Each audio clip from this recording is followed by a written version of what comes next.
अस्सलाम वालेकुम। उम्मीद करती हूँ सब ठीक होंगे। तो आज मैं बहुत ही ज़बरदस्त रेसिपी आपके साथ शेयर करने लगी हूँ। ये मेरी सीक्रेट रेसिपी है।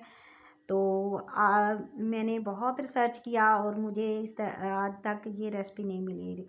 तो आज हम बनाएंगे दाल गोश्त। तो दाल गोश्त के लिए जो मैंने चीज़ें ली हैं वो मैं आपको बताती हूँ, और किस तरह बनाएंगे उसका तरीका भी मैं आपको बताती हूँ। बहुत मज़े की बनी है, आपको इफ्तार में ज़रूर ट्राई करना।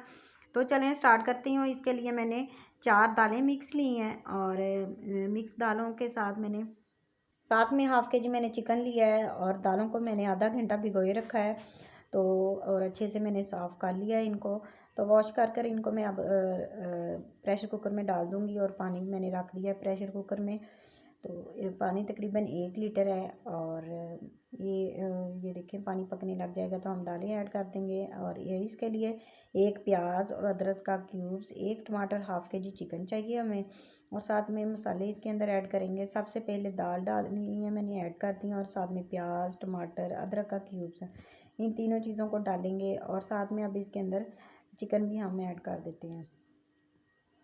तो नमक हाफ़ चम्मच मैंने लिया है, और सुरख मिर्च मैंने हाफ़ चम्मच ली है, हल्दी हाफ़ चम्मच,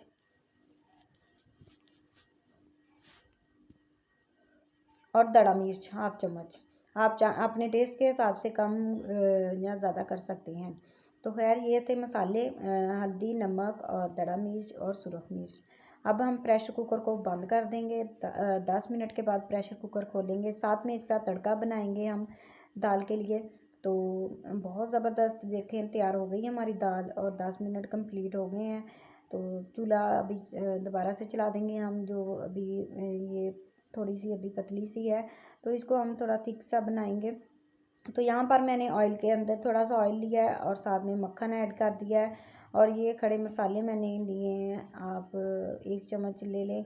मैंने इसके अंदर ली है दालचीनी और सब्ज़ इलायची, और साथ में इसके अंदर मैंने डाला है काली मिर्चें, और साथ में बड़ा मिर्च, मेथी, सूखा धनिया और गरम मसाला।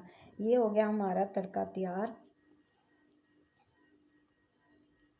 थोड़ा सा नमक भी इसके अंदर ऐड कर देंगे, और सबसे जो इसमें ख़ास चीज़ है वो चिकन पाउडर इसके अंदर हम ऐड करेंगे। चिकन वैसे भी हमने दाल में डाला है, लेकिन चिकन पाउडर भी इसके अंदर ऐड करेंगे। तो चिकन हमारा बिल्कुल ब्राउन कलर का हो गया था, और गल भी गया था अच्छे से। तो ये देखें। तो साथ में अब इसका तड़का लगा देते हैं, और तड़का लगाने के बाद इसको मिक्स करेंगे हम अच्छे से। और इस बात का आप ख्याल रखें कि चिकन ना टूटे, इसकी बोटियाँ अलग अलग ही रहें। तो चिकन बिल्कुल ही अलग अलग था, और पानी भी मैंने बस अपने दाल के हिसाब से ही इसके अंदर ऐड किया था, कि जितने पानी में दाल गल जाएगी। उम्मीद करती हूँ आपको वीडियो ज़रूर पसंद आ गई। वीडियो पसंद आए तो दूसरों के साथ शेयर करें, लाइक करें और सब्सक्राइब करें, और अवतार में ज़रूर बनाएं, और दुआओं में याद रखा करें। और इस एक नई वीडियो और शेयर करूँगी आपके साथ। उसी के साथ अल्लाह हाफिज़।